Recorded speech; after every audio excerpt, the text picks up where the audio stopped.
Hello dear students, welcome again to my channel maths with पूजा।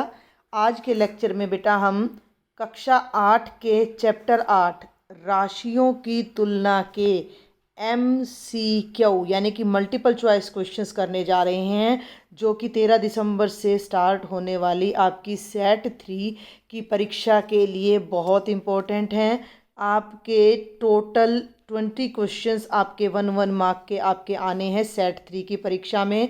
और जिन chapters में से आने हैं उनकी डिटेल मैंने अपने चैनल पर पहले ही अपलोड कर दी है, तो वहाँ से आप उन चैप्टर्स को देख सकते हैं। फिर भी मैं आपको एक बार फटाफट बता देती हूँ।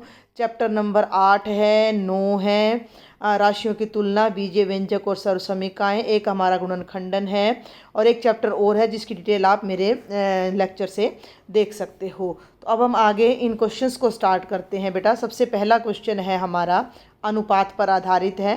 राशियों की तुलना यानी तुलना करना, कंपैरिजन करना, अनुपात निकालना। एक टोकरी में 20 सेब और 5 संतरे हैं। इस टोकरी में संतरों की संख्या का सेबों की संख्या से अनुपात होगा। अब एक बात का ध्यान रखिएगा कि प्रश्न को पढ़ना बहुत ज़रूरी है। हमसे पूछा गया है कि संतरों की संख्या, यानी कि हमने संतरों की संख्या पहले लेनी है और सेबों की संख्या बाद में लेनी है, फिर अनुपात निकालना है। तो संतरे कितने हैं बेटा? 5 हैं। सेब कितनी है? 20 हैं।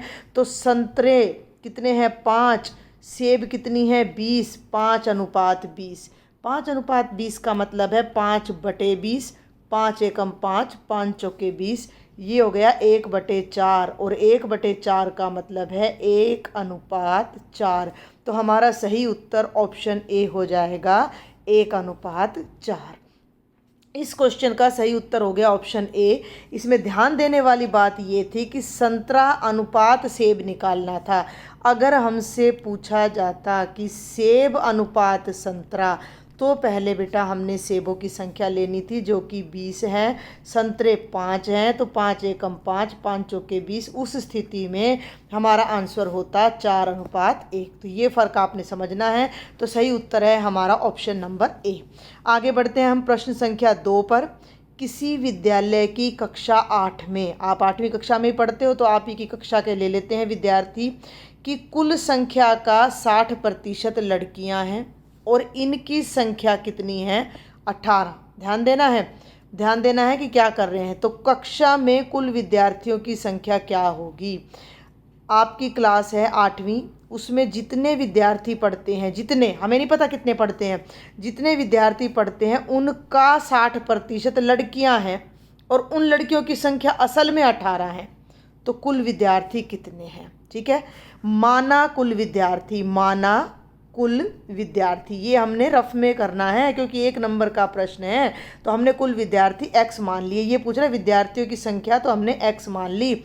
और संख्या का 60%, बेटा संख्या का मतलब हो गया x का 60%, और वो हमें किसके बराबर दे रखा है? 18 के। ये है हमारा मुख्य प्रश्न कि x का 60% 18 है। ध्यान देना है। तो यहाँ मैंने लिखा भाई देखो ना क्या है, कुल का 60%, कुल हमने ले लिया x, तो x का 60% कितना हो गया? 18। हल कर दो, x की जगह x, का की जगह गुणा, प्रतिशत 60% है ना, तो प्रतिशत का चिन्ह हटाने के लिए नीचे 100 और बराबर में 18। हल कर दो भाई, 0 से 0 कट गया, ये जो 10 है ये राइट साइड में चला जाएगा और 6 नीचे आ जाएगा। तो हमारा प्रश्न बन जाएगा x बराबर है 18 गुणा 10, और ये जो 6 ऊपर है ये नीचे आ जाएगा बटे 6, 6 तिये 18। तो x कितना आ गया? 3 ढाई कितना आ जाएगा हमारा? 30। तो x हमारा कितना आ जाता है? 30। x हमने क्या लिया था? कुल विद्यार्थी। तो जो कुल विद्यार्थियों की संख्या है बेटा वो हमारी कितनी आ जाएगी? 30। तो सही उत्तर हो जाएगा सी ऑप्शन। हम इसकी पड़ताल भी कर सकते हैं कि 30 गुणा 60/100, 30 का 60%, 0 से 0, 0 से 0, 3 6 का 18, और उसने हमें कहा था कि 18 ही लड़कियां हैं, तो हमारे उत्तर की यहाँ पड़ताल भी हो जाती है। सही उत्तर इसका सी है, पहले का उत्तर हमारा ए है। मैं आपको सलाह दूंगी कि आप साथ के साथ इन क्वेश्चंस को अपनी नोटबुक में भी करते चलें। आगे बढ़ते हैं भाई हम प्रश्न संख्या 3 पर। प्रश्न संख्या 3 क्या कहती है? प्रश्न संख्या 3 है 3 किलोमीटर का 300 मीटर के साथ क्या अनुपात है। अब एक बात का ध्यान रखिएगा कि अनुपात में दोनों यूनिट्स एक जैसी होनी चाहिए। 1 मीटर में है, 1 किलोमीटर में है, तो किलोमीटर के मीटर बनाना ज़्यादा आसान है। 1 किलोमीटर में बेटा आप सबको पता होना चाहिए, अगर नहीं पता है तो 1 किलोमीटर में 1000 मीटर होते हैं। तो बेटा 3 किलोमीटर में हो जाएंगे 3000 मीटर। ठीक है भाई, तो ये जो 3 किलोमीटर था ये बन गया 3000 मीटर। और अब हमारा बच जाता है 300 मीटर। क्या बच जाता है हमारा? 300 मीटर। तो इसको देखते हैं अब हम आगे। 3 किलोमीटर अनुपात 300 मीटर। सवाल ये है हमारा 3 किलोमीटर अनुपात 300 मीटर, इसको मीटर में बदलो तो ये बन गया 3000 अनुपात, ये ऑलरेडी मीटर में है 300। देखो अनुपात का मतलब है पहले वाले को दूसरे वाले से भाग करना। 3000 बटा 300, 2 जीरो से 2 जीरो कट गई और 3 ढाई 30, ऊपर 10 बचा, नीचे 1 बचता है, तो ये आ जाता है 10 बटा 1। 10 बटा 1 को मैं लिख सकती हूँ 10 अनुपात 1। तो ये हमारा सही आंसर आएगा जिसे मैंने सर्कल किया है 10 अनुपात 1। तो वो है हमारा ऑप्शन नंबर बी। चलें भाई आगे, बहुत आसान आसान प्रश्न है। प्रश्न संख्या 4, यदि हीना की ऊंचाई 150 सेंटीमीटर और आमिर की ऊंचाई 100 सेंटीमीटर है तो उनकी ऊंचाइयों का अनुपात क्या होगा। हीना एक लड़की है जिसकी ऊंचाई 150 सेंटीमीटर है, अनुपात में आमिर की ऊंचाई 100 सेंटीमीटर है। जिसको पहले कहा जाए उसको पहले लिखना। तो हीना का पहले लिखा, आमिर का दूसरे नंबर पे लिखा, हीना का ऊपर लिखा, आमिर का नीचे लिखा, 0 से 0 कट गया, 5 दूनी 10, बेटा 5 तिये 15, ये आ गया 3/2। 3/2 का मतलब है 3 अनुपात 2। तो बेहद आसान प्रश्न था। इसका हमारा सही उत्तर हो जाता है ऑप्शन नंबर डी, 3 अनुपात 2। इसका था हमारा ऑप्शन नंबर बी। आगे बढ़ते हैं। प्रश्न संख्या 5, फिर से उसी तरह का सवाल आता है। 5 ग्राम का 5 किलोग्राम से अनुपात। भैया ये है 5 ग्राम और बेटा ये है 5 किलोग्राम। किलोग्राम के ग्राम बना दो, बड़े को छोटे में बदलना आसान रहता है। ये हो गया 5 ग्राम, 1 किलोग्राम में 1000 ग्राम होते हैं, तो ये हो जाएंगे 5000 ग्राम। 5 ऊपर लिखिए, 5000 नीचे लिखिए, 5 एकम 5, 5 एकम 5, 0 0 0, ऊपर 1 नीचे 1000, इधर करवा रही हूँ मैं। तो ये बन गया 1/1000। इसका मतलब है 1 अनुपात 1000। तो हमारा सही उत्तर आएगा 1 अनुपात 1000, जो कि हमारा ऑप्शन नंबर सी है। तो तीसरे का उत्तर मैंने आपको बताया 10 अनुपात 1 बी। इसका उत्तर मैंने आपको बताया चौथे का 3 अनुपात 2 और पाँचवें का है ये सी, यानी कि 1 अनुपात 1000। अब हम आगे बढ़ते हैं प्रश्न संख्या 6 पर। ये पांचों प्रश्न जो अभी मैंने आपको कराए हैं पांचों ही अनुपात पर आधारित हैं और एक जैसे 5 प्रश्न करने के बाद हमारा अभ्यास बहुत अच्छा हो जाता है। ठीक है भाई, आगे बढ़ते हैं। प्रश्न संख्या 6, 1 अनुपात 4 का प्रतिशत रूप लिखो। बहुत आसान, देखो 1 अनुपात 4 का मतलब 1/4। ठीक है, और प्रतिशत बनाने के लिए 100 से गुणा कर दो। 4 एकम 4, 4 दूनी 8, 4 पंजे 20, 25 एकम 25%। हमारा सही उत्तर आएगा 25%, जो कि हमारा ऑप्शन नंबर ए है। 7वां भी बिल्कुल ऐसा ही। देखो आपको यहाँ क्या फ़ायदा हो रहा है कि एक जैसे 2 2 3 3 सवाल आप करोगे तो आपका अभ्यास बढ़ता है। 3 अनुपात 4 का प्रतिशत रूप, तो बेटा 3 अनुपात 4 का मतलब 3/4। इसका प्रतिशत बनाने के लिए 100 से गुणा कर दो। 4 एकम 4, 4 दूनी 8, 4 पंजे 20, ऊपर 25 गुणा 3 यानी 25 तिये 75% हमारा आंसर आएगा। तो सही उत्तर है हमारा ऑप्शन नंबर सी। समझ आ रहा है आपको यहाँ तक? आगे बढ़ते हैं अभी। अब हम प्रश्न संख्या 8 पर ध्यान से देखें। प्रश्न संख्या 8 क्या कहती है। 25 विद्यार्थियों में से, कोई स्कूल है उसमें कक्षा है, 25 विद्यार्थी हैं, 72% विद्यार्थी गणित में अच्छे हैं। ध्यान देना, 25 बच्चे हैं लेकिन उनमें से 72%, भाई प्रतिशत का मतलब 100 में से, अगर 100 में से अच्छे बच्चे हैं 72, तो 1 में से कितने हैं 72/100, और 25 में से कितने बच्चे अच्छे हैं तो गुणा में 25, 25 चौका 100, 4 से 72 को भाग कर दो तो 4 एकम 4, 4 अट्ठे 32, यानी 18 बच्चे ऐसे हैं जो गणित में अच्छे हैं। 25 में से 18 बच्चे गणित में अच्छे हैं, तो कितने बच्चे हैं जो गणित में अच्छे नहीं हैं? तो 15 में से 8 गए, 7 बच्चे ऐसे हैं जो गणित में अच्छे नहीं हैं। अब बात को समझे, क्या पूछ रहा है ये। 25 बच्चे हैं जिनमें से 72% ऐसे हैं जो गणित में अच्छे हैं, तो कितने प्रतिशत विद्यार्थी गणित में अच्छे नहीं होंगे? वैसे तो ये मूंजबानी सवाल है, आपको 25 का कुछ नहीं करना। प्रतिशत का मतलब क्या होता है बेटा? 100 में से। प्रतिशत का मतलब क्या होता है? 100 में से। तो भैया 100 में से हमारे 72 बच्चे अच्छे हैं, 100 में से 72% अच्छे हैं, तो कितने अच्छे नहीं हैं? तो 100 घटा 72 कर दो। मूंजबानी सवाल है, कितना हो जाएगा? 28%। तो आपका सही उत्तर आना चाहिए 28%, यानी कि ऑप्शन नंबर बी। इस 25 का कोई रोल नहीं है सवाल को हल करते समय, फिर भी मैंने दोनों तरीके से आपको सवाल बता दिया है कि 25 था, 25 का 72% निकाला तो 17 आए। 8 बच्चे ऐसे हैं जो अच्छे नहीं हैं, अब इसका फिर प्रतिशत बनाएं तो 8/25, 8 नहीं, ये क्या बताया था मैंने आपको, एक बार फिर से देखते हैं। 72/100 गुणा 25, 25 चौके 100, 18 बच्चे थे। 18 बच्चे ऐसे थे जो अच्छे थे मैथ में, तो 7 ऐसे थे जो अच्छे नहीं थे। तो 7/25 गुणा 100, 25 चौका 100, 7 चौक 28%। लेकिन ये बहुत लंबा पढ़ने वाला है, तो इस क्वेश्चन को करने का छोटा सा तरीका क्या है कि 100 में से 72 बच्चे मैथ में अच्छे हैं, तो कितने अच्छे नहीं हैं? तो 100 घटा 72 यानी 28%। ये भी बहुत मूंजबानी क्वेश्चन है, देखे जल्दी से।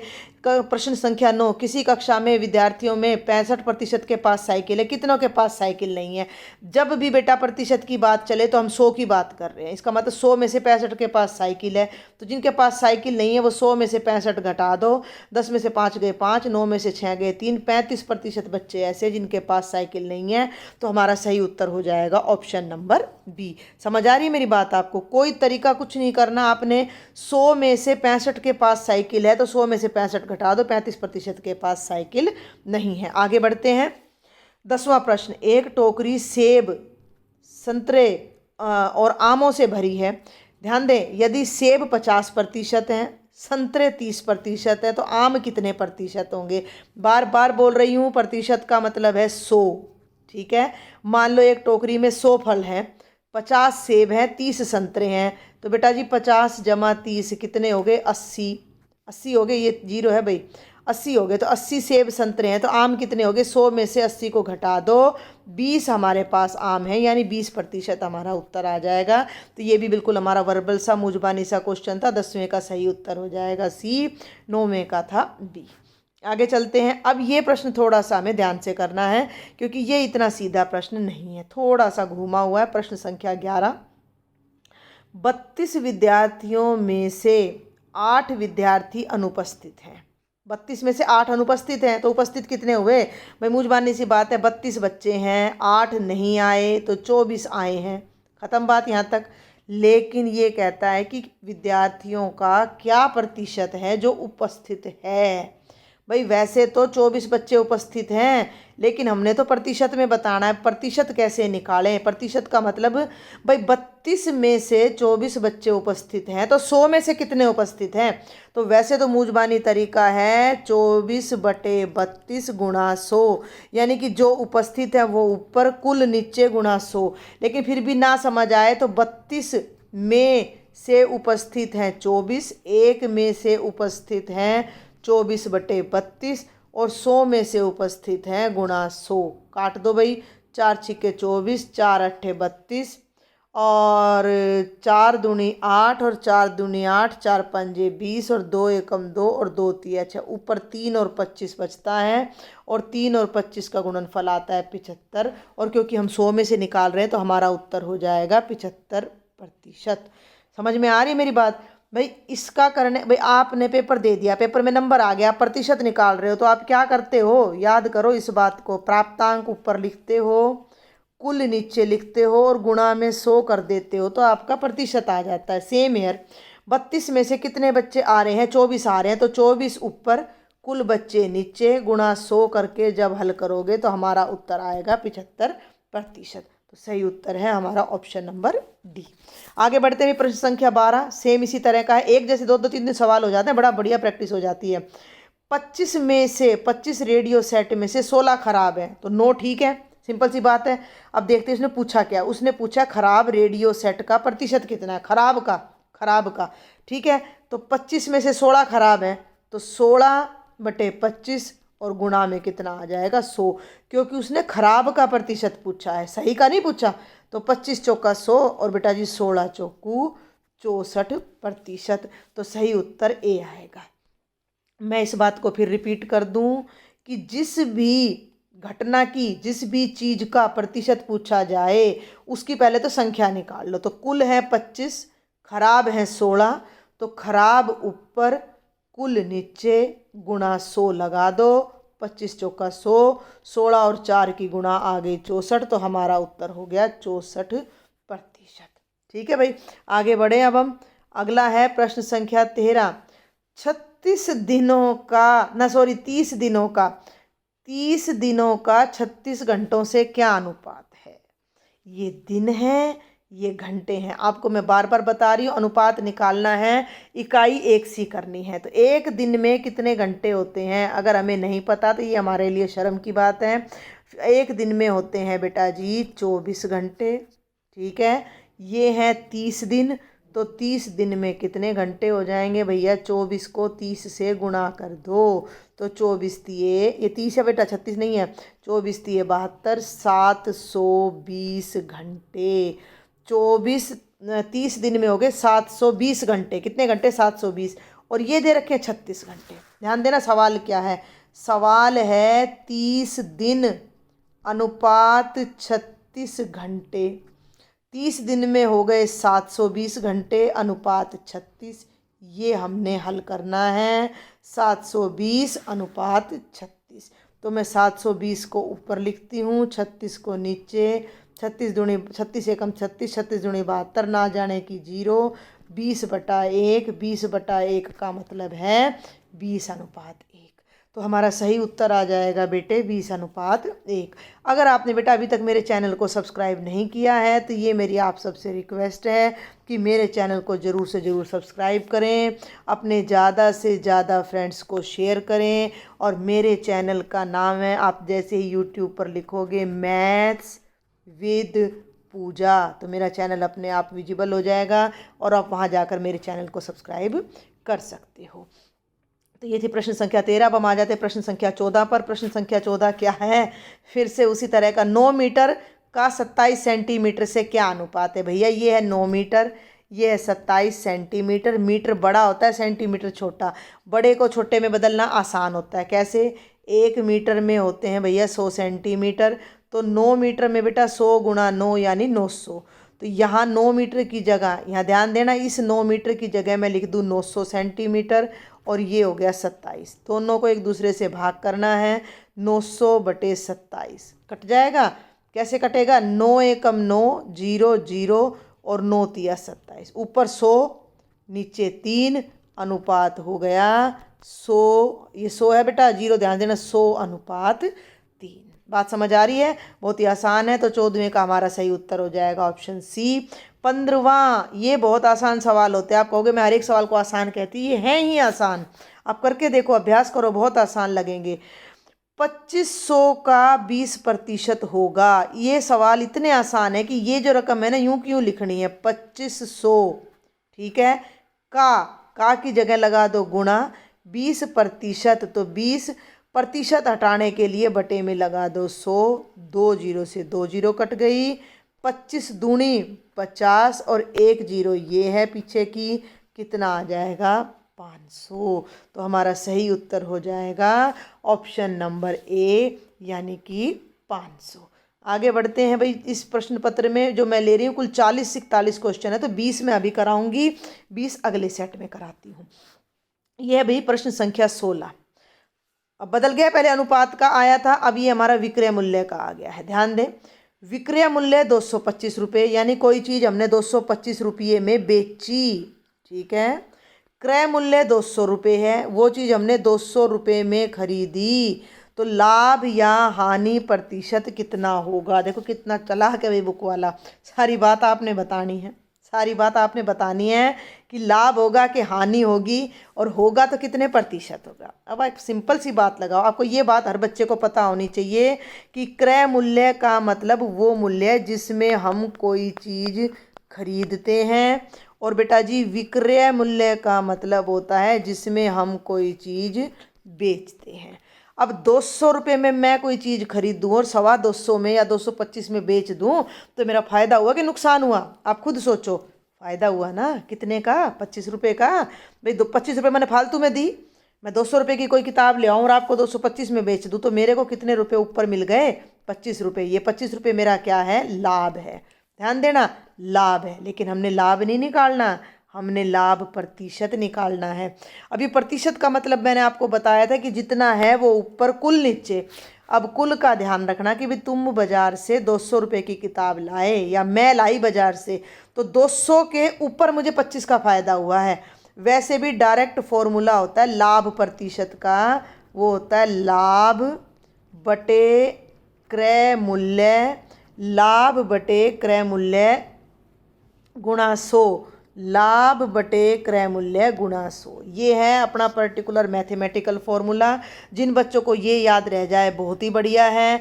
लाभ हमारा हुआ है 25 रुपये, क्रय मूल्य है 200 रुपये, गुणा 100, 2 जीरो से 2 जीरो कट गई, ये बन गया 25 है बेटा ये बटे 2% यानी 12.5%।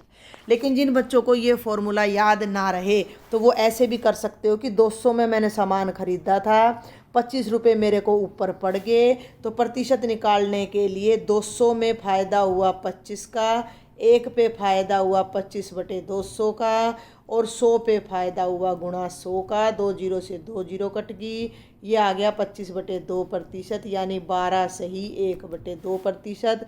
दशमलव में बदलूँ तो 12.5% हमें क्या हुआ है? लाभ हुआ है। तो हमारा सही उत्तर आ जाएगा 12.5% लाभ, यानी कि 16वें का हमारा होगा ऑप्शन नंबर डी।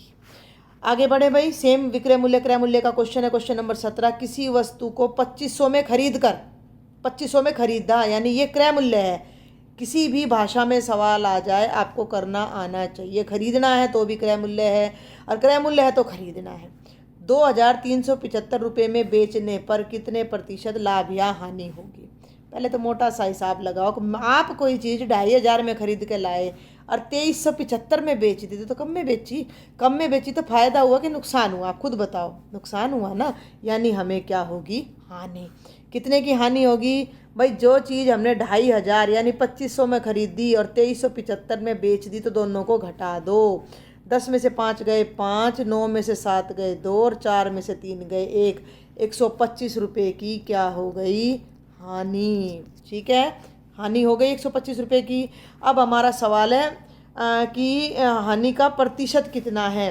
तो बिल्कुल उसी तरह लाभ की तरह ही हानि प्रतिशत होता है। फॉर्मूला हानि प्रतिशत होता है हानि यानी नुकसान बटे क्रय मूल्य गुणा 100। सब लाभ या हानि क्रय मूल्य पर होती है। हानि हमें हुई है 175 की भैया, मैं ठीक 125 सॉरी, हाँ 125 बटे 2500 गुणा 100। 2 जीरो से 2 जीरो कट गई, और बेटा 25 5 125, ये हो गया 5% की हमें हानि हुई।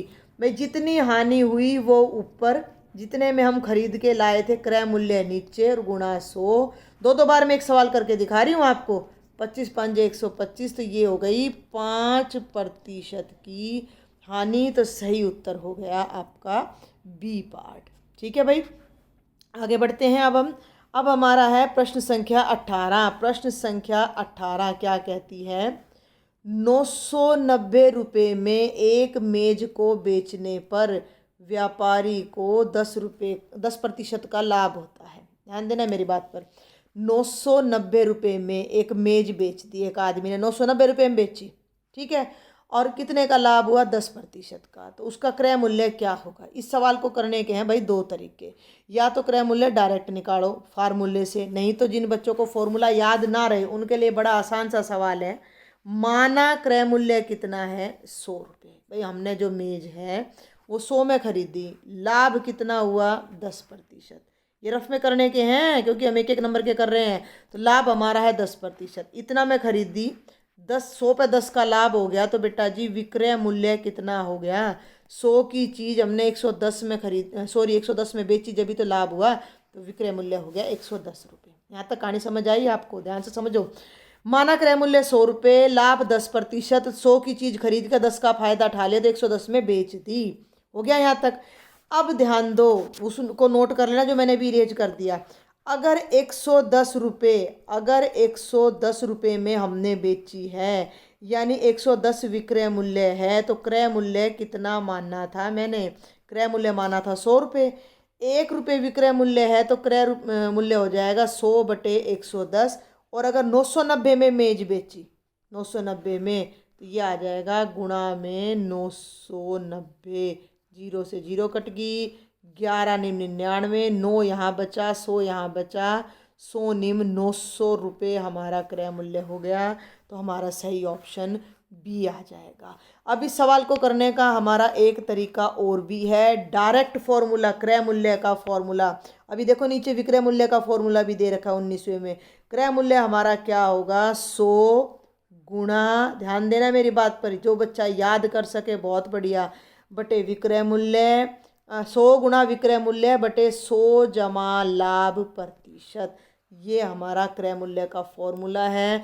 तो कुछ बच्चे इसको डायरेक्ट याद भी कर सकते हैं, 100 गुणा विक्रय मूल्य बटे 100 जमा लाभ, हानि होता तो जमा की जगह घटा आ जाता। तो इस फॉर्मूले में भी मैं रख के दिखा रही हूँ आपको। ये हो गया 100 गुणा विक्रय मूल्य 990 बटे 100 जमा लाभ कितना हुआ 10, ये हो जाएगा 110। 110 से इसको काटोगे 9, 1 मिनट बेटा, 110 से इसको काटोगे तो 9, और 9 को 100 से गुणा करोगे तो कितना आ गया, 900 रुपये। तो मैंने दोनों तरीके से ये सवाल आपको समझाने की कोशिश की है। और ये हमारे लास्ट के 2 प्रश्न और आज के लेक्चर के मैं कराऊंगी। 19वां, ध्यान दें, 19वां क्या है, विक्रय मूल्य बराबर है क्रय मूल्य गुणा 100 जमा, अभी अभी हमने बात की, जमा आ जाए तो यहाँ लगेगा लाभ प्रतिशत। ठीक है, हानि नहीं, हानि का मतलब नुकसान, बट्टा भी एक तरह से मूल्य को कम करता है, दर का कोई मतलब ही नहीं है, यहाँ आएगा केवल लाभ प्रतिशत। तो ये विक्रय मूल्य का डायरेक्ट फॉर्मूला हो जाता है। ये चिन्ह कुछ नहीं है, ये वैसे ही लग गया, लाभ के लिए ही है ये। और लास्ट आज के लेक्चर का क्वेश्चन है, क्वेश्चन नंबर 20। यदि विक्रय मूल्य क्रय मूल्य से बड़ा है तो लाभ होगा, हानि होगी, कुछ नहीं होगा, बट्टा होगा। भैया सिंपल सा सवाल है। क्रय मूल्य माने कितने में खरीदा, मान लो मैंने कोई चीज़ 100 में खरीदी, विक्रय मूल्य बड़ा है, यानी मान लो मैंने 115 में बेच दी, तो मेरा फायदा हुआ कि नुकसान हुआ, फायदा हुआ। फायदा को क्या कहेंगे, फायदा को क्या कहेंगे, लाभ। तो हमारे 20वें का सही उत्तर आ जाएगा ए, यानी कि लाभ। तो यहाँ हमारा आज का लेक्चर यहीं पे ख़त्म होता है। अगर आपको कोई डाउट है तो आप मुझे बेटा जी कमेंट बॉक्स में ज़रूर लिखें। मैंने एक व्हाट्सअप ग्रुप भी बनाया था 8th क्लास के लिए, तो आप लोग उस ग्रुप को ज्वाइन करें, जिसका लिंक आपको डिस्क्रिप्शन बॉक्स में मिल जाएगा। उसमें भी पर्सनली अपनी प्रॉब्लम्स मुझसे शेयर कर सकते हो।